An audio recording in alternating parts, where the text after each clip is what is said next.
খুব তারকাপূর্ণ টিম করে এবং অনেক বড় বড় প্লেয়ার আছেন, তাদের সাথে খেলতে পারবো ইনশাল্লাহ এবং তাদের হয়ে থাকতে পারবো ইনশাল্লাহ।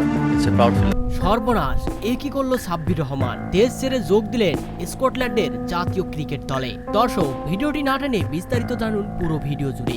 দেশের ক্রিকেটে নেই কোনো তার দাম, কেউ নেয় না আর সাব্বিরের কোনো খোঁজ খবর। কোথায় আছেন, কি করছেন, এমনকি সহপাঠী ক্রিকেটাররাও ভুলে গেছেন সাব্বিরের নাম। কেউ আর আগের মতো ভালোবাসে না সাব্বিরকে। এছাড়া ক্রিকেটের মাঠেও দেখা যায় না তাকে, এমনকি সুযোগ দেওয়া হয় না ক্রিকেটের কোনো লিগেও। যার কারণে সাব্বির মনে করেন, আমি এখন পচে গেছি।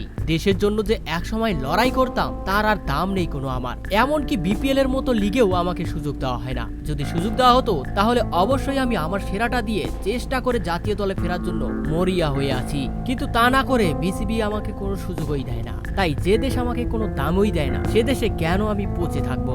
আমার পেশা ক্রিকেট খেলা, তাই আমি অতি শীঘ্রই স্কটল্যান্ডের জাতীয় দলের হয়ে ক্রিকেট খেলতে যাচ্ছি। মূলত বাধ্য হয়েই এই সিদ্ধান্ত নিতে হচ্ছে আমাকে। তো দর্শক, সাব্বিরের এমন সিদ্ধান্ত নিয়ে আপনাদের মতামত কি তা অবশ্যই জানাবেন ভিডিওর কমেন্ট বক্সে।